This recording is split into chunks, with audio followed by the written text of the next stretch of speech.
I already told you not to touch my things! A wealthy man loses his wife and, desperate to give his children a mother, remarries too quickly. He believed he was doing the right thing, but behind that woman's smile, there was coldness and cruelty. His children began to change. They became silent, frightened, afraid to speak, until he hired a maid named Grace, a simple woman of deep faith who was the first to notice the terror in the children's eyes. And when she finally confronted the stepmother, Michael arrived home and saw everything. At that moment, his world collapsed. He took his children out of the house that same day. What happened after that? A journey of healing, faith, and love that you won't believe how this story ends. So subscribe to the channel, leave your like, and comment on where you're watching from, and let's get to the story. Michael Harrison had everything money could buy. At 42, he owned one of Seattle's largest technology companies. He lived in a glass and wood mansion overlooking Lake Washington, drove imported cars, and traveled wherever he wanted. But you know that saying, money can't buy happiness? Well, Michael learned that the hard way. 3 years ago, his wife Sarah died of cancer. It was quick, you know. One of those diagnoses that come too late. In 6 months, she was no longer there, and Michael was left alone with 2 young children, Emma, 8 years old, and Noah, just 5. 2 children who still didn't quite understand why their mother wasn't coming home anymore. Michael tried. He truly tried to be both father and mother at the same time. But he didn't know how to braid Emma's hair. He didn't know how to calm Noah when he woke up crying in the middle of the night calling for his mother. He didn't know how to prepare those snacks that Sarah made with so much love. He was good at closing deals, at leading meetings, at making money. But he didn't know how to be the 2 parents his children needed. That's where he met Victoria. She showed up at a charity gala in downtown Seattle, about 8 months after Sarah died. Victoria was beautiful, elegant, all dressed up in that black dress that cost more than many people earn in a year. Perfectly straight blonde hair, a white, studied smile. She approached Michael with the confidence of someone who knows exactly what she wants. "I've heard about your wife," she said, lightly touching his arm. "It must be so difficult raising 2 children alone." Michael felt something he hadn't felt in a long time. It wasn't love. No, it was relief. The idea that someone understood, that someone could help. Victoria was caring. She said the right words. She asked the right questions. And Michael, who was tired and alone, clung to that possibility like a man clings to a plank in the middle of the ocean. They started dating. Dinners at expensive restaurants, weekend trips. Victoria met the children and in front of Michael. She was sweet and affectionate. She brought gifts, smiled, played. Emma and Noah were polite, but there was something in their eyes, a hesitation. Michael didn't want to see it. He so desperately wanted to believe he had found the solution. 6 months after meeting, Michael and Victoria married in a small, elegant ceremony. He believed he was doing the right thing, you know? Giving his children a new mother. He thought time would heal everything, that the children would get used to it, that house would become a home again. But little did he know what he was bringing into his home. At first, Victoria kept up the facade, but little by little, when Michael went out to work, the truth began to emerge. She didn't hit the children. No, it was more subtle than that, more cruel. She ignored them. She spoke to them coldly, with contempt in her voice. "Stop making noise. I can't stand this crying anymore. Your mother spoiled you too much. I'm not going to do the same. Eat what's on your plate and stop complaining." Emma, the older one, tried to protect her little brother. She began to grow quiet, too obedient, too frightened. Noah stopped smiling. That little boy who used to run around the house and full of energy now walked silently through the hallways as if he were afraid of being noticed. Michael saw the changes, but didn't understand them. When he asked, Victoria would smile and say, "They're just children, Michael. They're adjusting. It's normal." and he wanted to believe it, because admitting he was wrong, that he had put his children in danger, was too heavy a burden to bear. Months passed. The house, which had once been full of life when Sarah was alive, now resembled a cold museum. Emma and Noah ate in silence, went to their room right after dinner, and no longer laughed. Michael worked harder and harder because he no longer knew how to fix things at home. He saw the fear in his children's eyes, but he didn't understand where it came from. That's when he decided to hire someone to help around the house. Victoria complained, "We don't need a maid. I'll take care of everything." But Michael insisted. He thought that perhaps, with someone helping, Victoria would be less stressed and things would improve. He placed an ad, conducted interviews, and that's when Grace appeared. Grace Miller was 38 years old and had a smile that lit up any room. She wasn't sophisticated like Victoria.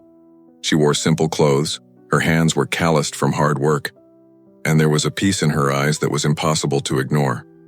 She told Michael that she had lost her husband in a work accident 3 years ago and that she was raising a teenage daughter alone.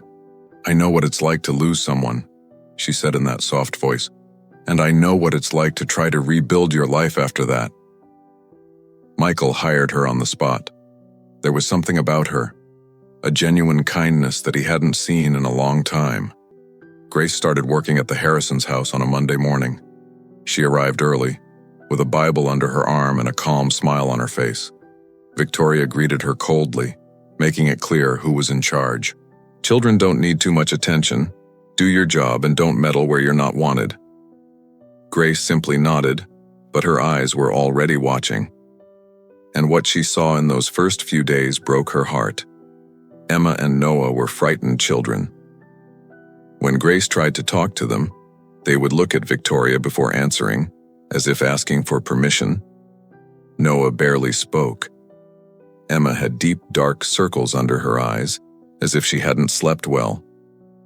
And whenever Victoria entered the room, the two children would become tense and motionless. Grace saw Victoria pinch Noah's arm because he spilled a glass of juice. "Clumsy, clean that up now." She saw when she locked Emma in her room for hours because the girl had forgotten to make her bed. "You're not leaving here until you learn to obey." And Grace, who was a woman of faith, prayer, and a gentle heart, felt a growing indignation within her. Because that wasn't education, that was cruelty.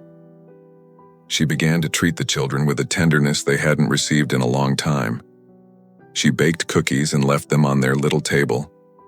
She hummed gospel songs while cleaning the house, and little by little, Emma began to sing along, very softly. Grace hugged Noah when he stumbled, and the little boy began to look for her whenever he was scared. Victoria hated it. She hated seeing the children becoming attached to that simple maid. She hated seeing that Grace had something she would never have, true love. And then came the day that changed everything. It was a Thursday afternoon. Michael had said he would be home early from work, around 3 o'clock, because he had canceled a meeting. But Victoria didn't know that. Grace was in the kitchen preparing the children's snacks when she heard the screams. "I already told you not to touch my things." Victoria's voice echoed throughout the house, filled with rage. Grace dropped everything and ran to the hall. There was Emma, only 8 years old, huddled on the floor, trembling. Victoria stood in front of her, her face red with fury, holding a broken lipstick in her hand. "Do you think you can come into my room? Do you think you can take my things?" I just wanted to look pretty like Mommy," Emma cried, her voice breaking. "I saw in the pictures, Mommy wore lipstick." The slap came quickly. Victoria raised her hand and... "No!" Grace ran across the room and placed herself in front of Emma before Victoria's hand could touch the girl. The slap landed on Grace's arm, but she didn't even flinch. She stood there, protecting the frightened child. "Get out of the way," Victoria hissed, her eyes filled with hatred. "No," Grace said firmly but without shouting. "I won't let you hurt that child. You're just a maid. You have no authority in this house." Grace took a deep breath. Her heart was racing, but her voice came out calm, full of the faith she carried within her. Maybe, but I'm not going to stand by and watch a child being mistreated. These children have already lost their mother. They don't need more pain. Victoria stepped forward, her face inches from Grace's. You're fired. Take your things and get out of my house now. This house is not yours. That voice came from the doorway, deep, filled with a pain that cut through the air. Michael stood there, his suit still impeccable, briefcase in hand, but his face was devastated. He had heard everything. He had seen everything. Victoria froze. Emma sobbed behind Grace. Noah appeared at the top of the stairs, his eyes wide. Michael, I can explain. Victoria began, trying to regain that sweet mask she always wore. But Michael raised his hand, asking for silence. And when he spoke, his voice was broken. How long has it been? Silence. How long have you been doing this to my children? Victoria tried to approach him, but Michael recoiled, as if her touch burned him. They're spoiled, Michael. They need discipline. Discipline?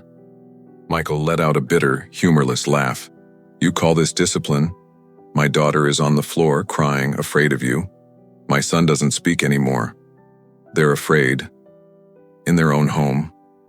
Because of you. He bent down and hugged Emma, who threw herself into his arms, sobbing. Sorry, Dad. Sorry. I just wanted to look like Mom. You have nothing to apologize for, my love, Michael said, his voice breaking. Nothing.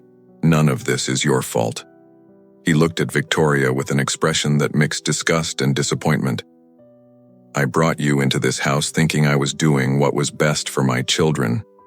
I thought they needed a mother. But you're not a mother. You're nothing. Michael, please.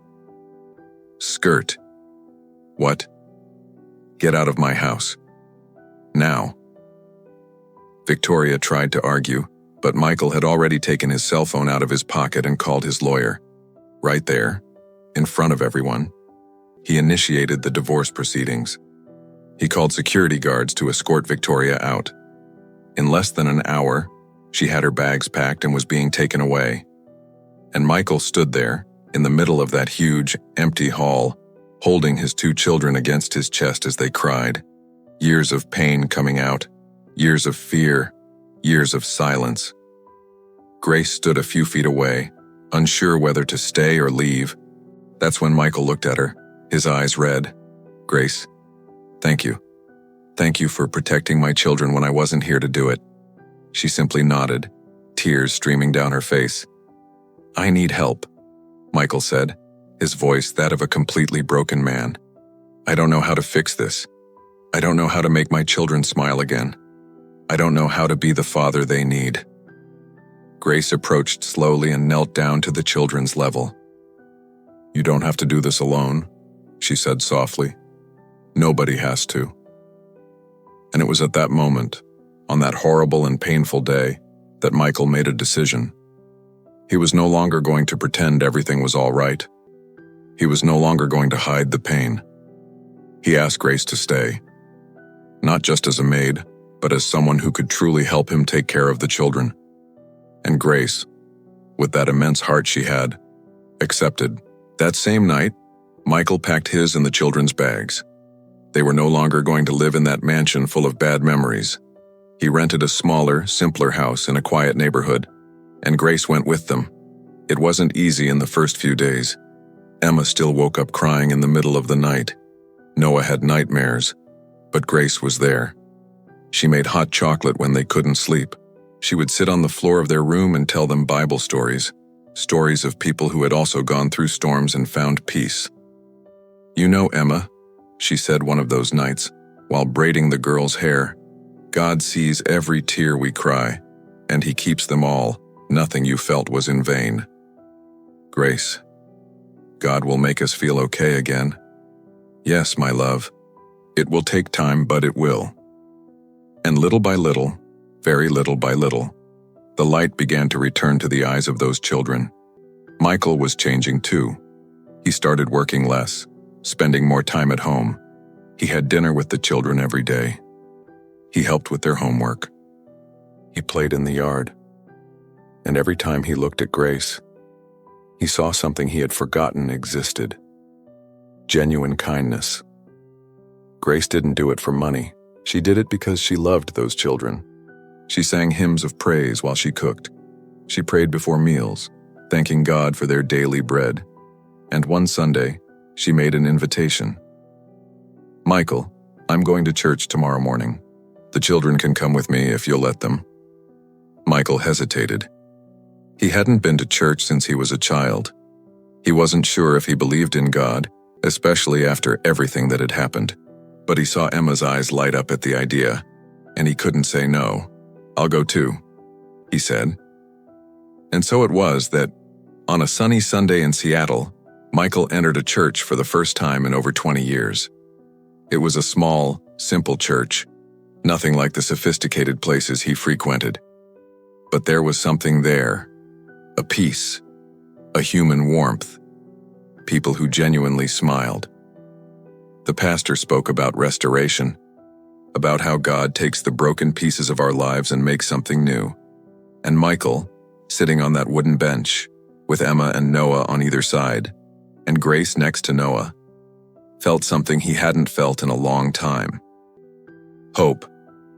He returned the following Sunday, and the next, and the next. Months went by, and the house Michael had rented was becoming a true home. It didn't have the luxuries of a mansion, but it had something far more valuable. Peace. Emma smiled again. Noah started talking again, telling stories nonstop like any 6-year-old should. And Grace was always there, not as a maid, but as part of the family. She taught Emma to cook, and the little girl loved being in the kitchen with her, licking the cake spoon while they laughed together. She played with toy cars with Noah in the yard, making funny voices that made the little boy burst into laughter. Michael watched all this and felt his chest tighten, not from pain but from gratitude, and from something else, something he wasn't sure how to name. One night, after the children had gone to bed, Michael and Grace stayed in the living room talking. It had become a habit of theirs.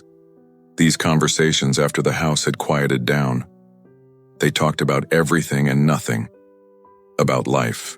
About faith. About their children. "Grace," Michael said, looking at the teacup in his hands, "I don't know how to thank you for everything you've done for us." "You don't need to thank me," she replied softly. "I love these children. I know. I see it."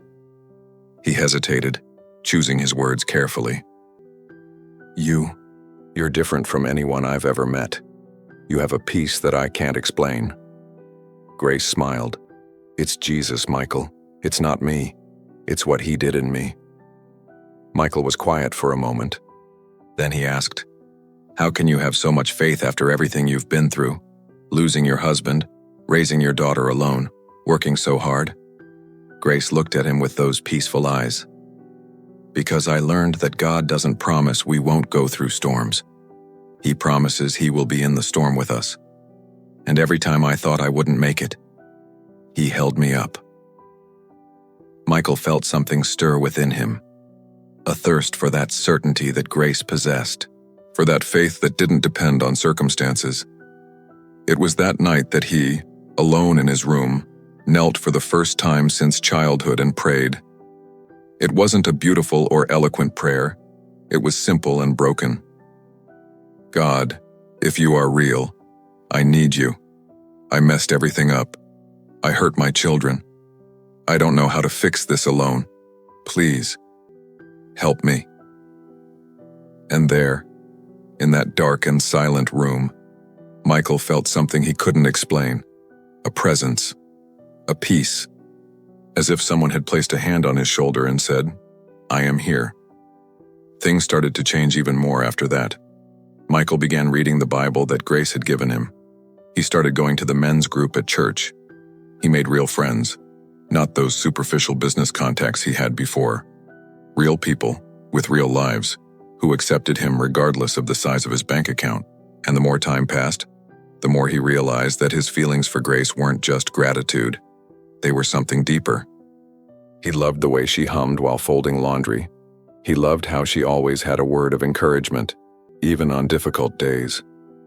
He loved how she loved her children, as if they were her own. But Michael was afraid. Afraid of ruining it. Afraid that Grace wouldn't feel the same way. Afraid that she would think he just wanted someone to take care of the children. Emma was the first to notice. One afternoon, she climbed onto her father's bed and asked, with that frankness that only children possess, "Dad, do you like Grace?" Michael almost choked. "Of course I like her, darling. Grace is part of our family." "No, Dad. I asked if you like her." Really like her?" Michael looked at his daughter, that little 8-year-old girl who had grown so much in the last few months, and decided to be honest. "Yes, Emma, I like her. A lot. But I don't know if she feels the same." Emma gave that knowing little smile. "She senses it, Dad. I see how she looks at you when you're not looking." Michael felt his heart race. Could it be possible? It was on a Saturday afternoon, 6 months after that terrible afternoon when everything had changed, that Michael mustered his courage. He asked Grace's mother to take the children to the park, and he stayed alone with her in the house. "Grace, I need to talk to you about something." She stopped tidying the kitchen and looked at him, a little worried. "Did something happen?" "No, it's nothing bad. Oh, damn, I'm not good with words." He ran a hand through his hair, nervously. "Grace, you changed my life. You saved my children. You showed me what true faith is, what true love is. And I fell in love with you." Grace stood still, her eyes wide. "I know you might not feel the same way," Michael continued quickly. "And I understand. You don't have to answer now, or ever, if you don't want to. I just needed you to know." Grace took 2 steps forward and placed her hands on his face. "Michael, I fell in love with you too. With you and these children. You've become my family." And there, in that simple kitchen, so different from the cold mansion he had before, Michael kissed Grace for the first time, and it was the truest kiss of his life. They dated for another 6 months. Michael made sure to do everything right this time. He spoke with the pastor. He formally introduced Grace as his girlfriend to his children, who celebrated as if they had won the lottery. Noah even jumped on the sofa shouting, "Grace is going to be our real mom." And a year after that terrible day that had changed everything, Michael married Grace. It wasn't a huge, lavish ceremony. It was in the small church where they had found faith together, with the people who truly mattered. Emma was the flower girl, full of pride.